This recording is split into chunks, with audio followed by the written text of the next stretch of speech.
ทำให้คุกนั้นมีที่อยู่แออัด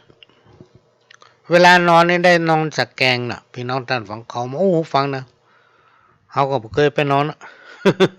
แล้วบอกกล้าถามไผที่เพิ่นเคยไปอยู่มาแล้วจ้างถามนอนสักแกงว่ะโอ้กันลุกไปทำภารกิจของตัวเก่าเวลาไหนก็แล้วแต่พลิกมาจะหาที่นอนทำนี้ยากเพราะมันแออัดเนี่ยก็เป็นเรื่องที่เอานำมาเล่าสู่กันฟังพี่น้องท่านฟังเขาต้องช่วยกันรณรงค์ในการพัฒนาคนการพัฒนาคุณธรรมจริยธรรมเราต้องช่วยกันรณรงค์น้อมนำเอาธรรมะหรือวิถีพุทธวิถีธรรมสู่จิตสู่ใจของลูกของหลานเพื่อความสงบสุขในสังคมชุมชนหมู่บ้านให้ก้าวไปถึงระดับตำบลอำเภอจังหวัดประเทศเราจะต้องช่วยกันพัฒนาให้โลกยุคใหม่ซึ่งมีค่านิยมทางด้านวัตถุมาเป็นโลกแห่งยุคการพัฒนาทางด้านวัฒนธรรมคุณธรรมจริยธรรมฮีบห้อยประเพณีต่างๆแถมประการหนึ่งพี่น้องท่านผู้ฟังพ่อน้อยพ่อนานพ่ออุ้ยแม่อุ้ยลูกหลานจากการที่ได้มีโอกาสพบปะกับท่านผู้หลายท่านก็มีการสนทนานั่งอู้กันจะมีเหตุผลอันใดมาชี้แนะหรือแนะนำให้คนเฮามีความเชื่อมั่นในตนเองมีความอดทนมีความอดกลั้นมีความสนใจใฝ่หูมีความยินดีเมื่อเห็นคนอื่นมีความสุขจะเนี่ยอย่างใดให้คนเราทั้งหลายนั้นมีความคิดริเริ่มประการสำคัญจะต้องมีมารยาทและมีความเสียสละมีวินัยและเป็นคนตรงไปตรงมามีเหตุและผลรับฟังหรือให้ความสำคัญต่อคนอื่นมีการพึ่งพาตนเองและก็มีน้ำใจนะเหมือนกับข้อธรรมะพี่น้องท่านฟังในหลักของข้อธรรมะที่องค์สัมมาสัมพุทธเจ้าท่านทรงบัญญัติไว้เกี่ยวกับคนเราทุกคนคือพรหมวิหารสี่ที่มันเกี่ยวพันกับชีวิตของคนเราเนี่ยว่าจะเป็นการปฏิบัติว่าจะเป็นการทำมาก็คือทำอาชีพประจำวันนะถ้าทุกคนมีหลักธรรมหรือมีข้อธรรมะเพียง4 ข้อเนี่ยพี่น้องท่านผู้ฟังอยู่กับเนื้อกับตัวอยู่กับจิตกับใจนะสังคมชุมชนจะอยู่เย็นเป็นสุขเฮาจะอยู่กันม่วนขนาดไหนพี่น้องท่านผู้ฟังผมมีหาร4มี4 ข้อมีอย่างพ่องง่ายๆก็มีเมตตา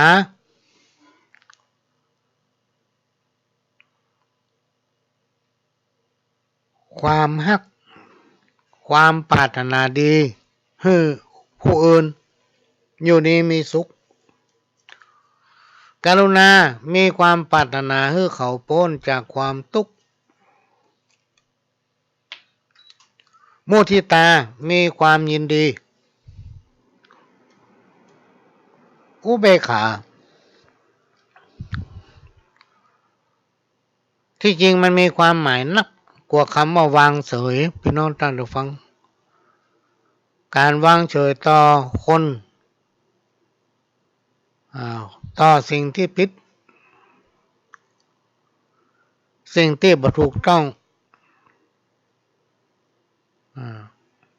ถ้าเอาวางเฉยเหี้ยพี่น้องท่านผู้ฟังความยุติธรรมมันก็บ่เกิด หรือว่ามาเล่นพักมาเล่นพวกมาเอียงไปทางซ้ายมาเอียงไปทางขวา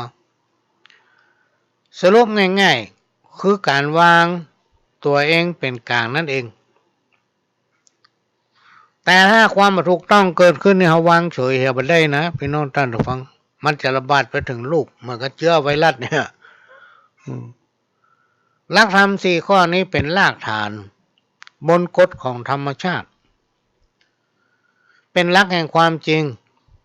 ที่คนมนุษย์เฮาพึงนำปฏิบัติธรรมะอันเป็นคำสั่งสอนองค์พระสัมมาสัมพุทธเจ้าเป็นหลักแห่งความจริงทำให้สังคมชุมชนหมู่บ้านอยู่เย็นเป็นสุขศรัทธาเจ้าพุทธเราทั้งหลายจะต้องหันหน้ามาช่วยกันลด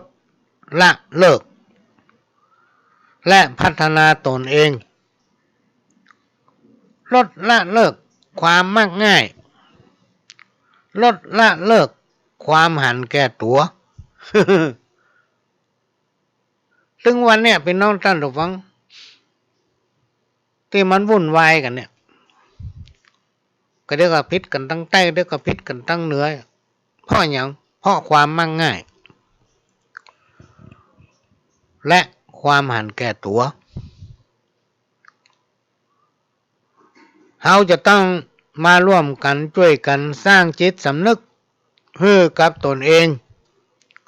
ไม่ต้องไปสอนไผเตื้อมาสร้างจิตสำนึกให้กับตัวเก่าก่อนเป็นประการแรก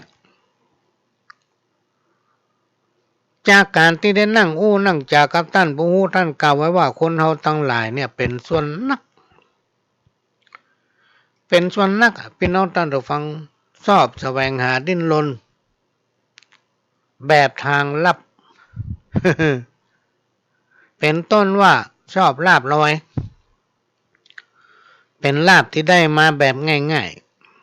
ๆบ่ต้องออกแหงบ่ต้องพึ่งพาตนเองเนี่ยจะแล้วก็ได้แก่การเสาะแสวงหาไสยศาสตร์ ไสยศาสตร์หมอก็ถ้ามันนักนี่นะถึงวันนี้นะนักเราไม่พอในทีวีด้วยทุกบ้านจะมีหมอไสยศาสตร์ จะมีหมอเมื่อพายหมอเมื่อนับตินนับมือหมอนั่นอันนี้นักเนี่ยป้าป้านแท้ๆและอันนี้คือสิ่งศักดิ์สิทธิ์ที่ไหนก็ศักดิ์สิทธิ์ทั้งหมดลาดลำลาดต้นกล้วยออกปีมากับป้ากันไปไว้เอาผ้าแพรไปมัดหลายๆที่หลายๆแห่งมากับการตั้งศาลพระภูมิเจ้าที่เนี่ยเปิ้นคือดูแลครอบครัวนั่นแหละคืออยู่เย็นเป็นสุขทำมากล้าขึ้นแก้วแหวนเงินคำไหลมาเทมานี่ไปขอโจกติ๊กๆกันถึงเวลากับไปจุดธูปขอหวยถึงเวลากับไปจุดธูปขอหวยพอได้ขึ้นมากับมาเลี้ยงมันยังเปิ้นสักเตื้อไปบนยังถึงเวลาแต่มาทำตนไปทำอย่างหนึ่งถ้าเมื่ออย่างตั้งหลายเหล่านั้นบ่ให้อยู่ตัวละพี่น้องท่านผู้ฟังต้องหนีไปที่อื่นเหม็นควรถูก ผีมันก็ไปกันลูกโอ้คนมนุษย์ทั้งหลายนี่เชื่อแต้มาได้เนอะยังใจยังนะเนี่ยบอกเขาถ้าได้2 ตัว 3 ตัวจะเอาไก่มันเลี้ยงเนี่ยพอได้แต้มหันมาเลี้ยงเขาโลปากันหนีไปอยู่ทางอื่นเนี่ยเวลามีความจำเป็นขึ้นมาแต้ๆมาขอไปได้แล้วเพิ่นเฮือหรือว่าเพิ่นมาอยู่คนเฮาไปเมาลุ่มหลงในลาภลอยเกินไปเป็นต้นว่าการพนันเนี่ยเลยทำให้คนเฮานะขาดความพยายามขาดความเพียรพยายามเวลามีอย่างบ่ชอบแก้ไขปัญหาด้วยตนเองนะชอบไปเปิ้งกับสิ่งศักดิ์สิทธิ์ เอาพระเจ้าเป็นเทพพระเจ้าไปล่ะปากันลุ่มหลง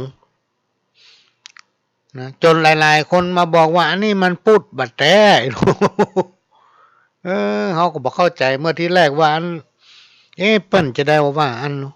ว่าพูดบัดแล้วเขาก็เลยสงสัยไปถามว่าถ้าพูดแต้มเป็นจะได้พูดแต้ก็ต้องศึกษาพระธรรมวินัยต้องรู้จะอันอย่างเป็นแก้วทั้งสามประการต้องรู้จักหน้าที่ของการเป็นศรัทธาไม่ใช่ไปบนพระเจ้าขอนั่นขออันนี้เอาพระเจ้าเป็นเทพพระเจ้าพี่น้องท่านผู้ฟังเป็นห้องว่าพูดบัดแท้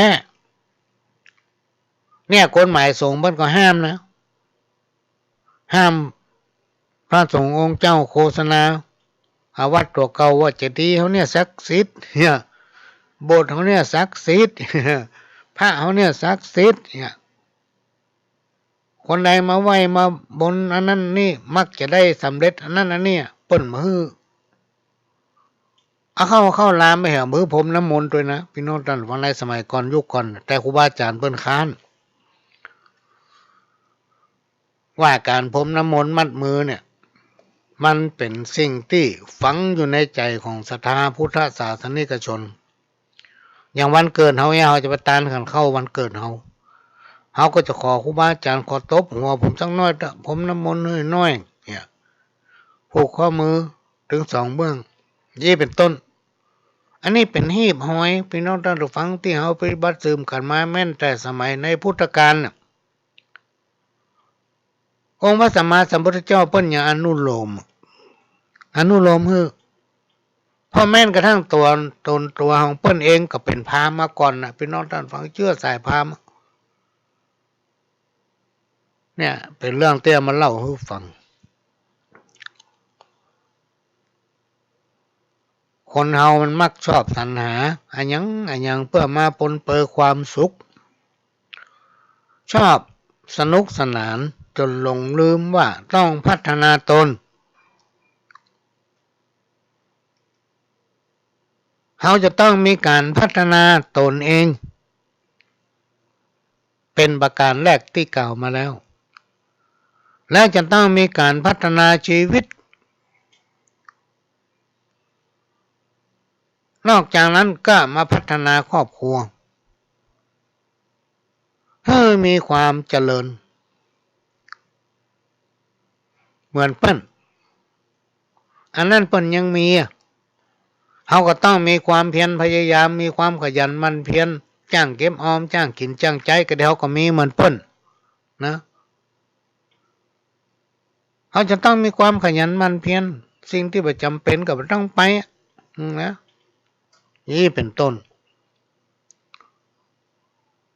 เมื่อเขามีการพัฒนาตนเองเขาถึงจะรู้ไงพี่น้องท่านผู้ฟังว่านี่มันดีอันนี้มันถูกต้องอันนี้มันบ่ถูกต้องถ้าไผที่พัฒนาตัวเก่าพัฒนาชีวิตของตนเองเนี่ยเราจะรู้ปัญหาในครอบครัวสรุปได้ว่าเขาต้องมีความขยันหมั่นเพียรต้องทำทุกอย่างที่มันจะได้แก้แหวนเงินคำเนี่ยจะนักน้อยจะไปคิดว่านี่มันได้น้อยคุ้มไปมันบอกคุ้มได้ตอนใดก็จังมันพี่น้องท่านฟังของมันมีนะแม้นว่าวันนี้เขาจ่ายไปก็มาพิจารณาว่ามันจำเป็นต้องจ่ายเขาต้องจ่ายมันยังดีที่มันมีจ่ายพี่น้องท่านฟังคนที่ขยันมันเพียรเนี่ยจ้างกินจ้างใจนะมันจะพ้นจากความทุกข์นี่ภายถึงมันต้องการกับคำว่าเสียนี่ภายถึงมันต้องการเนี่ยเขาจะอ่านข่าวในทีวีพี่น้องท่านฟังบางคนหน้าตาจะดีบุคลิกจะดีแต่งตัวก็จะดีบางคนขี่รถเก่งกับซ้ำเป็นลักของเปิ้นในข่าวพ่อมันมาแก้ไขตัวเก่ามามีการพัฒนาตนเองมันก็เลยปฏิบัติตัวอย่างนั้นเรียกว่าเป็นคนบ่รู้จักตัวเก่านะที่จริงภูมิปัญญาเนี่ยมีทุกคนพี่น้องท่านผู้ฟังภูมิปัญญาของพี่น้องบอกว่าจะเป็นพ่อน้อยพ่อนานบอกว่าจะเป็นลูกเป็นหลานพี่ป้าลุงอาเป็นน้าเป็นอาเป็นเอาเป็นหลาน น้องสาวพี่สาวคนเราตั้งหลายทุกคนพี่น้องท่านฟังต่างก็มีภูมิปัญญานอกจากจะมีภูมิปัญญาก็มีประสบการณ์ทุกคนการสัมผัสการกระทำด้วยตนเองด้วยสติปัญญาที่ปราศจากอคติตั้งตนอยู่ในศีลธรรมความผาสุกจะเกิดขึ้นกับตนตัวของทุกท่านเองในการมาฝากพี่น้องท่านฟังได้ชั่วโมงป่ายแล้วเนี่ย ได้ชั่วโมงป่ายละ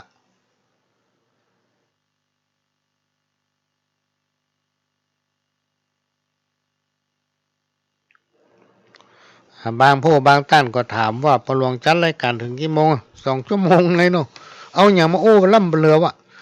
ถ้าเราจัดรายการกำเดียวเขาอู้แบบนั้นจบเพราะว่ามันต้องมีเหตุมีผลของมันไงพี่น้องท่านฟังลองใช้เวลานักหน่อย ขณะนี้พี่น้องท่านผู้ฟังก็กำลังรับฟังรายการสาระสปะหรือว่าสารธรรมกรรมเก่าร้อยอันปันเรื่องจากประสบการณ์จากการเรียนรู้ก็มาเล่าอู้สู่กันฟังมาเปลี่ยนบรรยากาศให้พี่น้องท่านผู้ฟัง หลังจากได้ฟังสาระสปะจากต่างสถานีต่างๆมาแล้วก็กำลังรับฟังรายการจากสถานีวิทยุ FM 104.50 เมกะเฮิรตซ์วัดฝ่ายหินซึ่งตั้งอยู่ตำบลสุเทพอำเภอเมืองจังหวัดเชียงใหม่เป็นสถานีหลักพี่น้องท่านผู้ฟังที่นำเอารายการต่างๆเนี่ยไปสู่สถานีรีเลย์เสียงเนี้ยไปสู่สถานีต่างๆโดยเฉพาะสถานีวิทยุพุทธศาสนาแห่งชาติและสังคมขึ้นเพื่อการศึกษาพุทธศาสนาและวัฒนธรรมเนี่ยพี่น้องท่านผู้ฟังมันมีทั่วทุกจังหวัดสถานีวิทยุของวัดฝ่ายหินนั้นเผยแพร่เสียงและก็ภาพไปทั่วโลกพี่น้องท่านผู้ฟังสามารถรับฟังรายการย้อนหลังหรือว่าฟังรายการได้ทั่วทุกภาคทุกจังหวัดทั่วทุกประเทศถ้าจะฟัง และก็ต้องขอกราบขอบพระคุณท่านผู้อำนวยการสถานีวิทยุล้านนาเชียงใหม่โดยท่านผู้อำนวยการได้การอนุเคราะห์เมตตานำเอาเสียงรายการนี้เผยแผ่สู่พี่น้องท่านผู้ฟังแถมทางหนึ่งถึงบ้านถึงจองนอกจากนี้ก็ได้รับการอนุเคราะห์เมตตาจากท่านผู้อำนวยการสถานีวิทยุคลื่นพัฒนาคุณภาพชีวิต FM 92.25 วัดหลวงป่าแดงมหาวิหารและก็ต้านผู้อำนวยการสถานีวิทยุ FM 98.75 คลื่นธรรมะของชุมชนวัดห้วยตองสักตำบลขวางเปาอำเภอจอมทองจังหวัดเชียงใหม่อำเภอจอมทอง และก็ได้รับการอนุเคราะห์เมตตาจากท่านผู้อำนวยการสถานีวิทยุมนต์เสียงธรรม 106.25 วัดบูพารามอำเภอแม่แจ่มจังหวัดเชียงใหม่พี่น้องท่านผู้ฟังก็ฟังได้ถึง5 สถานีในเวลาเดียวกันเนี้ย5 สถานีตั้งแต่เวลา4 โมงถึง 6 โมงแมลงพี่น้องท่านผู้ฟัง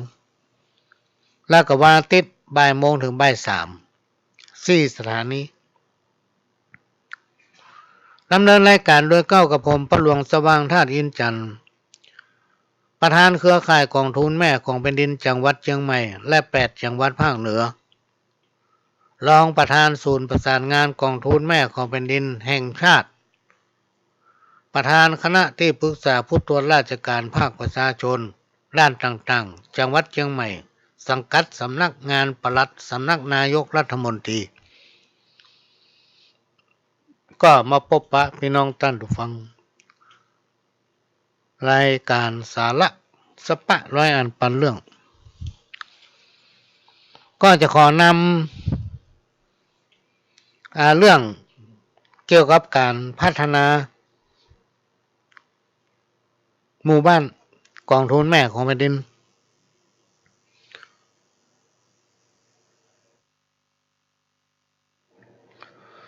โดยเมื่อวันที่23ธันวาคม2564ที่ผ่านมานั้นพ่อหลวงก็ได้มีโอกาสได้ไปร่วมประชุมกับพี่น้องเครือข่ายกองทุนแม่ของแผ่นดินอำเภอสารปีร่วมกับพัฒนาชุมชนของอำเภอสารปีร่วมกับประธานเครือข่ายมีป้อกำนันแล้วก็ป้อหลวงชัดซึ่งเป็นเฮรัญยิกของเครือข่ายจังหวัดก็ได้มาประชุมร่วมกันเกี่ยวกับการพัฒนาโดยในปี2565พี่น้องท่านผู้ฟังต่างเครือข่ายก็ได้มีโครงการร่วมกับสำนักงานพัฒนาชุมชนจังหวัดเชียงใหม่และก็กรมสำนักงานพัฒนาชุมชนก็จะได้มีการพัฒนาหมู่บ้านกองทุนแม่ของแผ่นดินโดยทางกรมเปิ้นก็ให้ประกวด1หมู่บ้านของแต่ละอำเภอเป็นหมู่บ้านกองทุนแม่ของแผ่นดินที่มีศูนย์เรียนรู้ต้นแบบของอำเภอนั้นๆทางเครือข่ายก็มีโครงการพร้อมกันนะถึงทางกรมพร้อมกันถึง2อย่างเลยก็คือหาครอบครัวต้นแบบที่เป็นครอบครัวที่มีการทำความดีงามอยู่ในกรอบของศีลธรรม1ครอบครัวโดยทางเครือข่ายและจังหวัดจะลงไปให้การช่วยเหลือเพื่อให้เป็นต้นแบบของหมู่บ้านกองทุนแม่ของแผ่นดินในระดับอำเภอในหมู่บ้านนั้นๆโดยจะเริ่มตั้งแต่เดือนมกราละพี่น้องท่านผู้ฟังในเดือนมกราเนี่ยเดี๋ยวขออนุญาตพอเอกสารทำแป๊บหนึ่งเดือนมกราไปจนถึงเมษาพี่น้องท่านผู้ฟังก็จะมีการออกเยี่ยมหมู่บ้านที่ว่าเนี่ยหมู่บ้านกองทุนแม่ของแผ่นดินเนี่ยแล้วก็ได้ห้ามหนังสือแต่ว่าเนี่ยฉบับหนึ่งการประกวดหมู่บ้านกองทุนแม่ของแผ่นดินดีเด่นระดับจังหวัดประจำปี2565อันนี้ปั้นมีหนังสือลงถึงสำนักงานพัฒนาชุมชนแต่ละอำเภอไปละแล้วก็มีหนังสือถึงพ่อหลวงตะวันนี้ว่าเรียนประธานเครือข่ายกองทุนแม่ของแผ่นดินจังหวัดเชียงใหม่โดยจังหวัดเชียงใหม่ได้รับมอบหมายจากกรมพัฒนาชุมชนนะให้ดำเนินการประกวดหมู่บ้านกองทุนแม่ของแผ่นดินดีเด่นระดับจังหวัดประจำปี2565โดยมีวัตถุประสงค์เพื่อสำนึกในพระมหากรุณาธิคุณของสมเด็จพระนางเจ้าสิริกิติ์พระบรมราชินีนาถ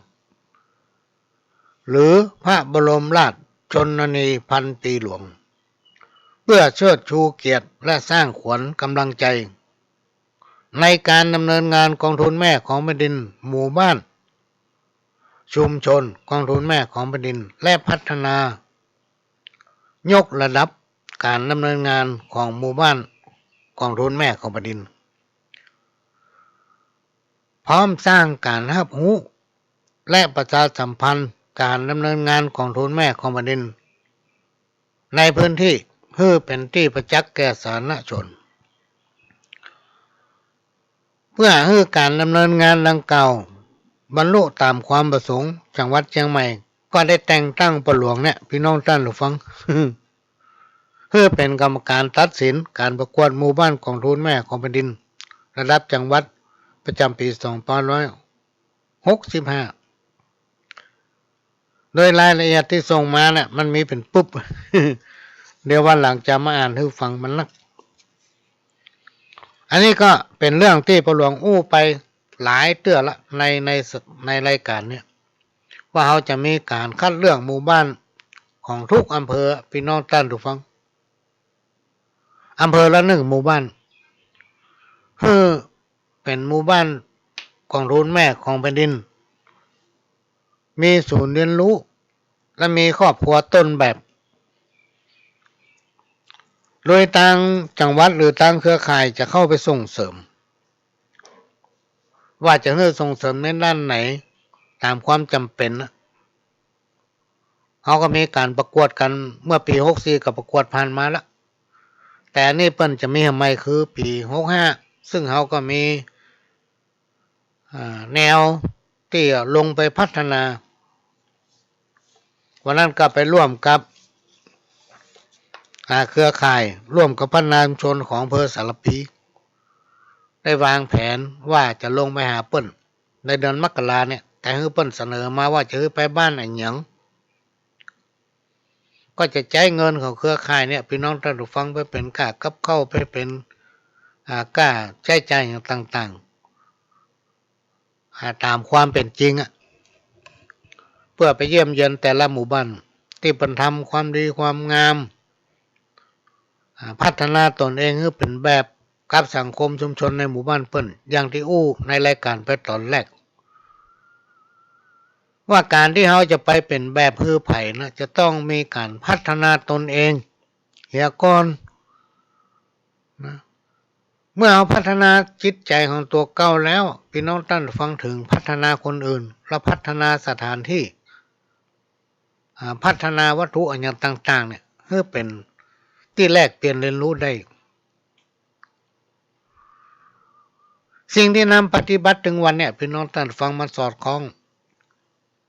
กับพุทธศาสนาที่เจ้าพุทธเอาพึงนำปฏิบัติอย่างตะวานี้ก็มีการอบรมเพื่อขยายโอกาสให้ทุนเพื่อให้ผู้ที่ได้รับการอบรมไปประกอบสัมมาอาชีพคือเขาทำแผนว่าเขาต้องการอะไรอย่างจะไปทำอาชีพอย่างนะก็มีเงินอยู่ก้อนหนึ่งให้ไปในนามของประธานเครือข่ายจังหวัดเชียงใหม่และภาคเหนือตอนบนก็ได้แนะได้ชี้หนทางให้ว่าถ้าไปดำเนินการแล้วมีปัญหาอย่างก็ให้แจ้งมาทางจังหวัดทางหน่วยงานที่รับผิดชอบเพิ่นก็จะแจ้งมาทางป้าหลวงเนี่ยในฐานะที่เป็นประธานเครือข่ายก็จะลงไปหาจะไปพอว่าท่านได้พัฒนาตนเองไปถึงไหนสามารถเป็นแบบแลกเปลี่ยนเรียนรู้ได้ก่อ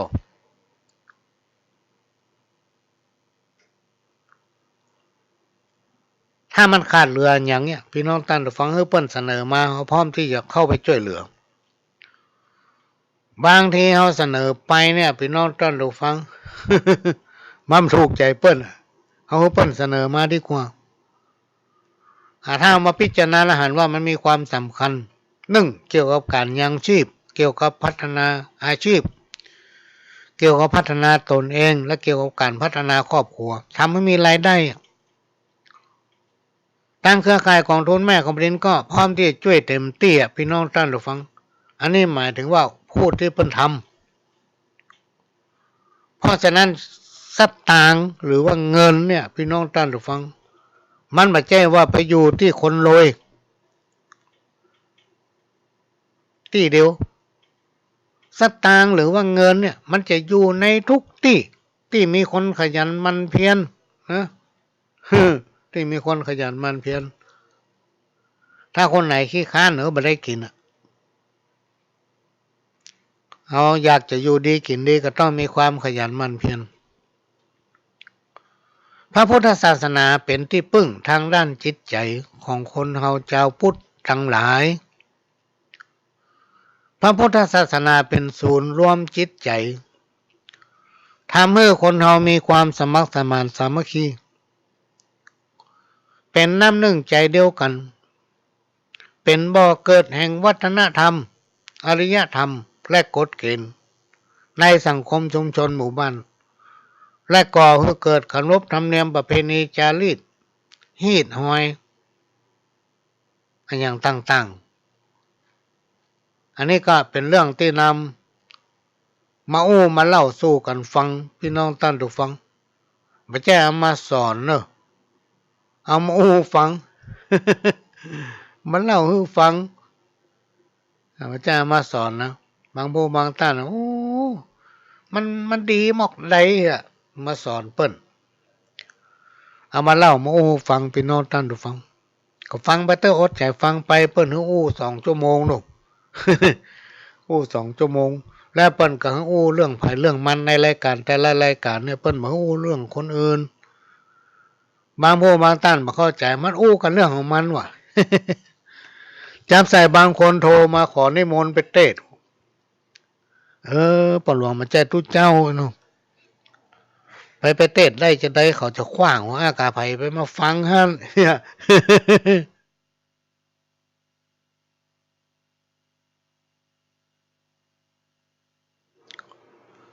ความดี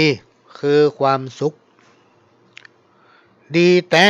อยู่ที่การช่วยกันท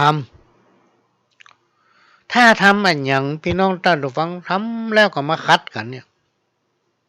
กลัวกันเป็นดีกลัวกันล้ำหน้ากลัวกันเป็นใหญ่เนี่ยถ้าคิดอย่างเงี้ยพี่น้องท่านผู้ฟังแม้นจะทำดีก็ไม่ได้ดีเพราะว่ามันมีไผ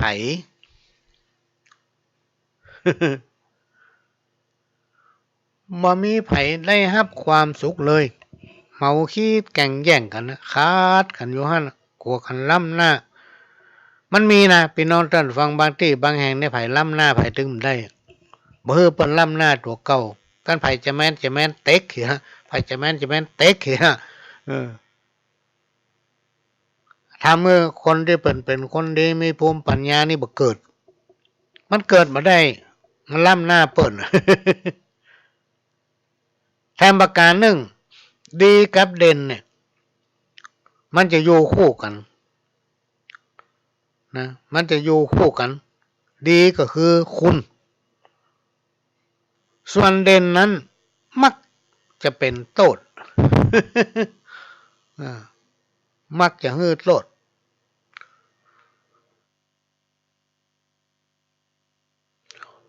เฮาดีเปิ้นดีตัวเปิ้นดีเฮาดีด้วยเปิ้นห้องว่าดีจริงถ้าไผคนดีหรือว่าถ้าไผคนใดดีคนเดียวอ่ะ ไผก็จ้างเด้อไปนอนท่านฟังดีคนเดียวมันเนี่ยไปไหนก็ชอบทำตัวเด่นกว่าเปิ้นเนี่ยเวลาอย่างก็ทับถมเปิ้นคนอื่นเนี่ยถือว่าตัวเก่านั้นแน่เส้นใหญ่ อันเนี้ยพี่น้องท่านผู้ฟังสำคัญมักจักเป็นภัยแก่ตัวเก่านะคนอื่นไผได้ปะได้พบได้หู้ได้หันเปิ้นถึงบ่ชอบแต่เปิ้นบ่บ่ได้เปิ้นเก็บไว้ในใจหั่นจุกินกับมันไปถึงวัน ความทุกข์ที่มักจะเกิดขึ้นกับคนเฮาอยู่เป็นประจำมันถึงบ่หายแล้วมันถึงบ่คลายบ่จากไปไหน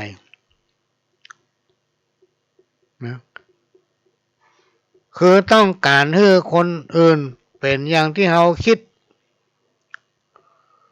ในขณะที่ตัวของเฮาเองยังทำตามใจของตัวเก่าบ่ได้หรือว่าทำตามความคิดหันของคนอื่นยังบ่ได้คนทำประเภทหนึ่งที่เฮากลัวได้ปะเนี่ยพี่น้องท่านผู้ฟังครูบาอาจารย์กลัวได้ปะขนาดคนที่เวลาไปหาไผยังก็ไผปันตาเปิ้นมันฮู้คนเดียวให้หมด มันลวกคนเดียวให้หมดคนประเภทเนี้ยพี่น้องท่านผู้ฟังไผก็กลัวได้ปะนะครูบาอาจารย์ท่านได้กล่าวไว้ว่าคนเฮาถึงวันเนี่ยเวลาที่มีโอกาสได้ไปที่ไหน ต่างใดก็ให้เก็บเอาสิ่งที่ได้หู้ได้หันนั้นที่เป็นสิ่งดีๆมาลองเนี่ยลองทำสมมติว่าหันบ้านเปิ้นปลูกผักปลูกไม้แวดบ้านแวดจองก็ลองมาทำบ้านเฮาพ่องเนี่ยมันเกิดประโยชน์กับตัวเราเองเวลาเรานึกอยากจะกินนะก็เก็บเอาผักตามที่เขาปลูกไว้รอบบ้านมาต้มมาแกงก็ได้ไปมื้อหนึ่งละการปฏิบัติธรรมคือการระวังใจข่มใจบัญญัติมาทำพูดคิดในสิ่งที่ผิดทำจิตใจให้สงบผ่องแผ้วการปฏิบัติธรรมไม่ใช่การนุ่งห่มผ้าดีครูบาอาจารย์ท่านได้กล่าวไว้ว่าการแต่งตัวดีนั้นเป็นเพียงรูปแบบความดีความบดีอยู่ในตัวของคนเราทุกคนบาปบุญคุณและโทษเป็นเรื่องของใจพี่น้องท่านผู้ฟังนะมันแฝงอาศัยอยู่กับกายวาจาเป็นสื่อแสดงคนใจบาปทำบุญก็เป็นบาปคนใจบุญทำบุญจึงเป็นบุญคนทั้งหลายมักจะจมว่าทำดีแต่ไม่ได้ดีมันมีหลายสาเหตุหลายประการบางเตื้อก็ทำดีบ่ถึงดี หรือทำดีเกินความพอดีหรือทำดีผิดติ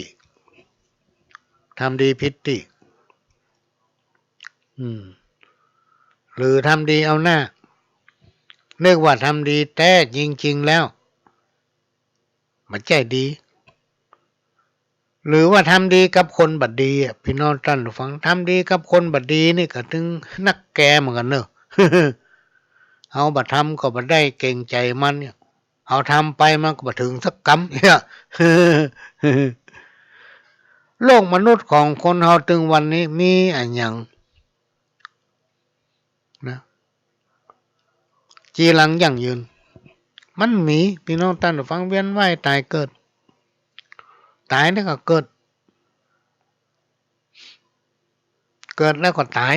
อยู่กันอย่างนี้มาเมินแล้วความสุขความทุกข์เฮาตั้งหลายต่างก็ได้ปะพบมาหลายชาติหลายภพจะไปเสียใจกันนักและก็อย่าไปยึดติดกับอันยังสิ่งใดๆตายไปก็บ่ใช่มันจะไปตัวเฮาได้พี่น้องท่านผู้ฟังทุกอย่างที่เฮามีเนี่ยเวลาเฮาตายไปมันจะตัวเฮาไปหรอกเมื่อคนเฮาเกิดมาแล้วต้องตายพี่น้องท่านผู้ฟังเพราะฉะนั้นบอกว่าหยังเนี่ยในโอกาสที่เฮาเกิดมาเป็นคนเนี่ยเฮาจะต้องพึ่งพาอาศัยซึ่งกันและกันเปิ้นถึงว่าวันพระไม่ใช่มีวันเดียวนะวันใดวันหนึ่งเฮาจะต้องได้พึ่งพาอาศัยกันถ้าเราไปได้ร่วมบุญกันมาตั้งแต่อดีตชาติพี่น้องท่านผู้ฟังชาตินี้พบนี้เขาย่อมจะไม่ได้เกิดมาปะพบกันอันนี้เป็นความจริง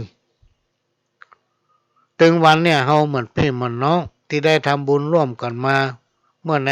อดีตชาติปางก่อน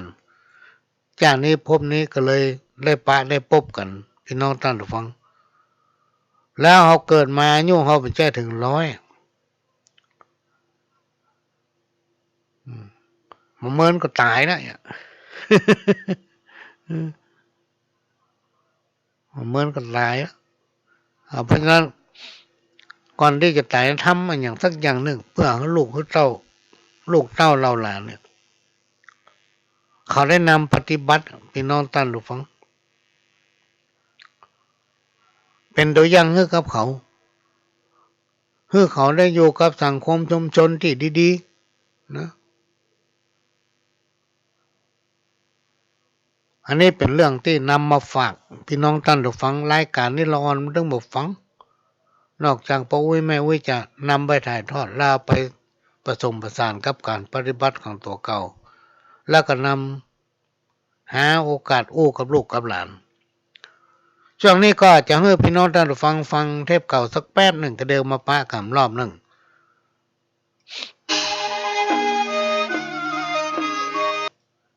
ถ้าสงสารนี่จังทุกขังอนัตตาคนเราจะหนีถึงพ้นก็คือการเกิดการแก่การเจ็บการตายเมื่อเอาอยู่ดีสบายพี่น้องท่านผู้ฟังบ้าแข็งแรงตั้งมีสติไปที่ไหนก็ได้ควรจะจักจวน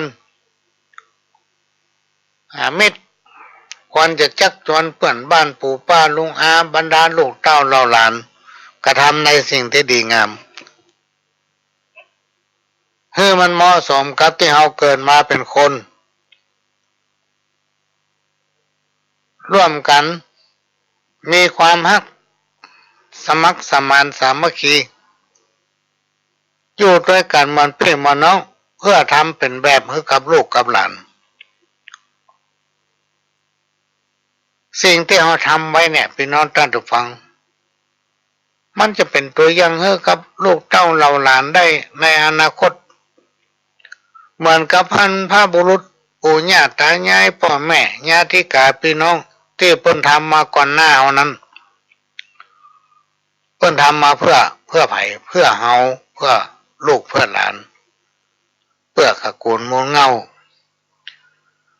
จะได้นำปฏิบัติตามเลยกลายเป็นหีบห้อยที่ปู่ย่าตายายของเฮาเพิ่นนำปฏิบัติมาถึงเฮาเพราะฉะนั้นสิ่งที่ดีงามทั้งหลายที่ปู่ย่าตายายเฮาเพิ่นทำมาก่อนหน้านั้นบ่ดีให้มันสูญหายในรุ่นของเฮาพี่น้องท่านผู้ฟังควรจะขยับขยายและนำเผยแพร่เป็นตัวอย่างให้กับลูกเต้าหลานของเฮาได้ในอนาคตอันนี้ก็เป็นเรื่องที่นำมาฝากเป็นข้อคิดมนุษย์แก่แต่กายมีหลายมีนักเต็มตัวห้องโลกาแก่รวยพันล้านแก่การศึกษาแก่เกินตำราสอดหามาแท่งห้องแก่หัวงอกปอขาวสาวบ่ฮอนฮักเพราะมันแก่หิวแห้งหนังยานห้องแก่เมาสาวน้อยเสียดนสาวล้างผานเป็นแก่ขาดศีลธรรมลูกหลานบ่ต้อนปากันห้องเท่าหัวงูแก่วัดแก่วาโสภาดีลำกึดช่วยเหลือก่อสร้างวัดวาให้เจริญเนี่ยพี่น้องท่านผู้ฟังในโอกาสที่เรายังมีอายุ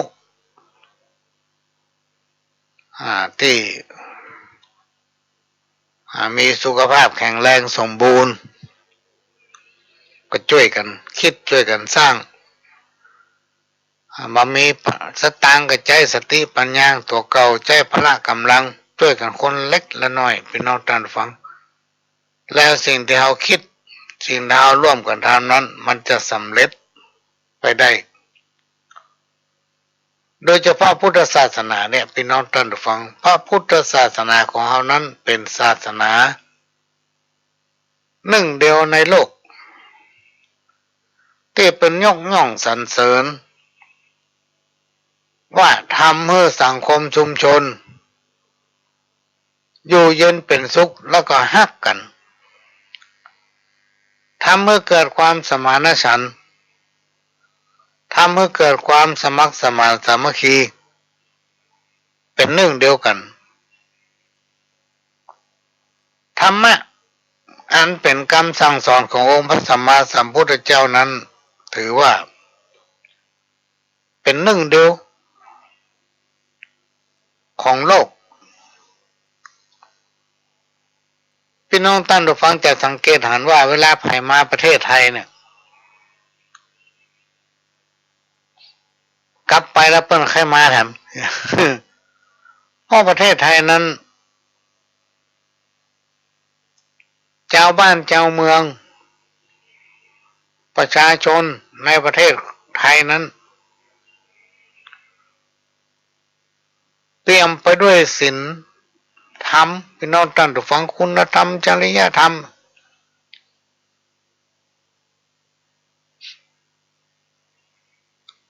ทุกคนจะมีเมตตาธรรมไม่ว่าท่านจะไปที่ไหนก็จะป้าแต่รอยยิ้มแย้มแจ่มใสเพราะว่าคนไทยนั้นเป็นพุทธ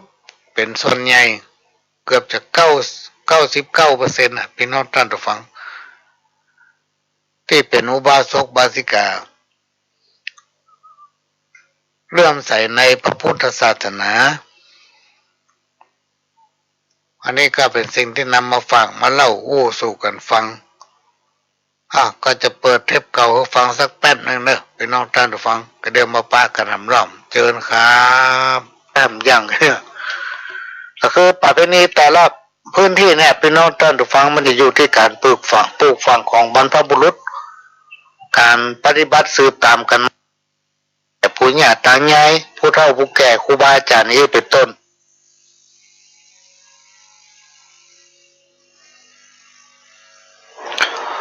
มันก็จะผิดเพี้ยนจากกันไปน้อยหนึ่งสรุปแล้วมันเหมือนกันหมดหวังความเจริญรุ่งเรืองก้าวหน้าหลายๆคนต่างก็มีความเชื่อว่าสิ่งที่มีอำนาจเหนือธรรมชาตินั้นมีจริงมันมีแต่พี่น้องท่านผู้ฟังสมัยก่อนเนี่ยปี2510 20 30 40 50 16เนี่ยพี่น้องท่านผู้ฟังพ่อหลวงนี่ประเทศเชื่อเรื่องทั้งหลายเหล่านี้มาเชื่อเอาเป็นคนที่รั้นเพราะเอาหันประสบการณ์ตั้งแต่เราน้อยๆล่ะสมัยนั้นอยู่บ้านนอกเราชอบไปนั่นไปนี่พอน้อยพอนานที่ไหนที่เป็นเก่งๆในพ่อหลวงชอบไปหาเปิ้นคนเฒ่าคนแก่ที่คนไหนที่เป็นหัวเขาชอบไปหาเปิ้นไปถามไปสืบตำหาหลายๆอย่างไปเรียนรู้อย่างนี้เป็นต้นเขาถึงรู้แล้วในที่สุดเราก็ไม่เคยเชื่ออย่างสักอย่างเพราะมันดูแล้วมันเป็นปุคลาธิฐานเป็นสิ่งที่สมมุติขึ้นมาเพื่อให้คนนำปฏิบัติและประพฤติสิ่งที่ดีงามเป็นต้นแต่ต่อมาเนี่ยมันมีเหตุมีผลพี่น้องท่านฟังมันมีเหตุมีผลของมันทุกอย่างจะมีเหตุมีผลหมดต่อมาถึงได้ยอมรับว่าสิ่งเนี่ยมันมีแต่โลกสิ่งนี้มันมีจริงโลกแต่ก็มาถึงกับงมงายนะพี่น้องท่านผู้ฟังเมื่อเอายอมรับมันมีความเชื่อก็จะไปเชื่อนักล่ำไปเหมือนความศรัทธาเนี่ยถ้าเอาศรัทธานักล่ำไปเนี่ยเดี๋ยวมันเสียกำลังใจมาเอาฮักไผ่สักคนนี่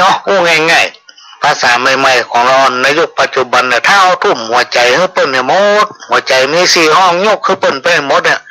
พอผิดหวังขึ้นมาหัวใจโยกให้เปิ้นไปแล้วก็มาแขวนคอตายโดดน้ำตายคือหล่นรถจนตายขี่รถจนตายพวกเนี่ยเมื่อจิตอยู่กับตัวเก่าเพราะฉะนั้นสิ่งที่เอาพบเขาหันเนี่ยฝังอยู่ในจิตสำนึกอันไหนที่เอาพบเอาปะเอาก็ใช้สติปัญญาเอาไข้ควรพิจารณาว่าสิ่งเนี่ยมันอย่างนั้นก็สิ่งนี้มันอย่างนี้ของเพราะว่าทุกอย่างมันจะมีเหตุมีผลพี่น้องท่านผู้ฟังก็ลองพิสูจน์ด้วยตัวเก่าเป็นต้นว่าถ้าเอานอนบักขลับเมื่อคืนเนี่ยบางทีเอาฝันนั่นฝันนี่ฝันบัดเดียท่านน้องไหว้ผ้าแล้วก็นอนเนาะทำสมาธิสักน้อยหนึ่งใช้เวลาสักนาที2 นาทีแล้วก็ไปตรวจน้ ไปตรวจน้ำเจ้ากรรมเจ้าเวรบรรพบุรุษผีแต่เก่าเน่าเมือนบอกว่าเจ้ากรรมนายเวรตั้งแต่อดีตชาติปางก่อนและชาตินี้บอกว่าสัตว์สี่ตีนสองตีนสรรพสิ่งทั้งหลายที่เป็นเจ้ากรรมนายเวรเอาว่าคนและสรรพสิ่งเนี่ยเขาทั้งหลายเหล่านั้นประสบความสุขจะได้มีความทุกข์จะได้เบียดเบียนซึ่งกันและกันขอตัวผู้ฆ่านั้นพ้นจากภัยทั้งหลายทั้งมวลอยู่เย็นเป็นสุขมีลูกมีหลานเคยอยู่ด้วยฟังกรรมอายุวันโนสุขังพลังอีกก็ได้แล้วนะแล้วมันจะนอนรับม่วนพี่น้องท่านผู้ฟังบอกฝันให้ลองมาเนอะเคยบอกในรายการเนี่ยพี่น้องตังให้จำมาได้ตังน่าจะเป็นตังละปูนนะว่าไหว้พระสวดมนต์ถ้าไผ่มาเบียดเบียนเราก็ยาน้ำให้มันเดี๋ยว ก็น่ามาถึงมัดใต้หำซ้ำแล้วก็นอนรับดีเราเป็นโทรมาบอกเขานอนรับดีปลงมาฝันให้คุณเถอะข้าเจ้าฝันนั่นฝันนี่ไม่ได้ตุ้มฝันได้หรอกอันที่ปลงว่าคนที่จังข้าเจ้าจังว่าข้าเจ้าแต่ก่อนข้าเจ้ากะจะไปด่ามันหลายเตือนนะต่อมาข้าเจ้ายานน้ำมือมันโอ้ปตึงหายแซบตึงมาใกล้คำแล้วเพราะฉะนั้นเราจะไปสนใจมันพี่น้องท่านผู้ฟังสิ่งทั้งหลายที่มีอำนาจเหนือธรรมชาตินั้นสรุปแล้วมันมีจริงเป็นต้นว่าสิ่งศักดิ์สิทธิ์พูดผีปีศาจนะผีบรรพบุรุษรวมไปถึงธรณีเจ้าตีผีบ้านผีเฮือนเนี่ยมันมีแต่พี่น้องท่านผู้ฟังมันจะมีอยู่ทั่วไปนะมันจะมีอยู่ทั่วไปแต่ถ้าเขาไปสนใจเปิ้นพี่น้องท่านผู้ฟังเขาบ่เกลียดเปิ้นเขาบ่เคารพนับถือเขาบ่เชื่อถือเปิ้นเนี่ยเป็นต้นว่าบ้านเขามีมันนึงให้เข้ามีครัวไฟแต่เขามายอมเนี่ยอย่างซับอย่างบางคนก็จนด้วยหน้าที่การงานต้องมีภารกิจไปเนี่ยการทำงานเพื่อจะเลิกงานครับเข้าบ้านก็ค่ำต้องซื้อข้าวห่อข้าวกล่องมากินไม่สามารถที่ทำแม้กระทั่งหุงข้าวในบ้านได้ต่อมาผีบ้านผีเฮือนผีหอผีเฮือนผีปุญญาผีมือเหนื่อยเข้าคนชอบเสาไฟมันอยู่มาได้พี่น้องท่านผู้ฟังพ่ออย่างพ่อมันนึ่งเข้ามันนึ่งเนี่ยกินทำครัวเปิ้นจะกินห้อยข้าวห้อยน้ำก็มันได้กินเนี่ยเมื่อเปิ้นมาได้กินอย่างเปิ้นนี้ก็เปิ้นประโยชน์กัดก้มกัดแรงประโยชน์ตำร้านอาหารตำสั่งบุตรเหตุผลก็คือมันมีเรื่องวุ่นวายเกิดขึ้นสปะสะเป็ดจิตใจของคนเลยเป็นเพศเป็นอะไรอย่างไปละวิปริตไปละจิตใจของคนเราลองสังเกตพอเตอร์จิตใจคนมาเดียวก็ตะกอนเหมือนกันหรอจิตใจคนมาเดียวตะกอนคนเป็นใจเย็นใจงามเนี่ยคนในยุคปัจจุบันนี่พอหน้ากับบัดายเนี่ยบัดายโต้ฆ่าโต้ตีโต้บุกกันนะขับรถแซงกันไม่ได้ก็พอใจกันนะพี่น้องท่านผู้ฟังขี่รถจ้ากับบีบแกไล่เปิ้นเปิ้นขับรถไว้กับดาเปิ้นเมียนมดเพราะอย่างเพราะว่าจิตใจมันเหินห่างจากประเพณีที่ปู่ย่าตายายเปิ้นปฏิบัติแล้วทางด้านความเป็นอยู่กับการประกอบสัมมาอาชีพทำให้เหินห่างจากความอบอุ่นก็คือไม่ได้อยู่กับพ่อกับแม่กับพี่กับน้องกับปู่กับย่าต้องไปหาที่เจ้าอยู่ที่มันใกล้ที่เนี่ยการทำงานนะอันนี้เป็นต้นก็เลยทำให้คนของเรานั้นเปลี่ยนไปที่จริงทุกอย่างนะมันมีอยู่อย่างเก่านะมันมีอย่างเก่ามันถึงมีกรรมหนึ่งที่เป็นมักจะกล่าวว่าผีขอได้คนขอกันมาได้จะได้คนแต่ก่อนเวลาเป็นมีเหตุมีเรื่องอย่างกันเนี่ยแปลว่าผีขอได้คนยังขอคนขอกันมาได้จะได้พอเวลาไปหาเมื่อหาหมอสมมติเราไม่หลงไม่หลาน3 วันดี4 วันให้ก็ได้ก็เมื่อยก็ได้ก็ไข้เอาไปหาหมอหลายเตือแล้วก็มาหายแหกก็ได้เจ็ดก็ได้ปุเลยปหินหายสักเตือไปเปิดหนังสือพ่อเป็นว่า ถ้าอยู่ดีสบายไปดีไปเปิดหนังสืออ่านตำหาเนอะพี่น้องท่านฟังเดี๋ยวมันจะบอกว่าส่งของอันนั้นส่งสตงอันนี้ปุจจานี่โอ้มีปัญหานักไปถามเมื่อเอามันไปเงี้ยวที่โกงเงี้ยวใส่หัวผีเนี่ยผีตายโหงนอนนั่นไปเงี้ยวใส่หัวเปิ้นไปบนเนี่ยเนอะเปิ้นจะกินไก่กู้งไหวเหล้าขาวควันเนี่ยเอาไปขอคนที่เป็นหู้น้อยไปบนแล้วบักแก้วมันมานี่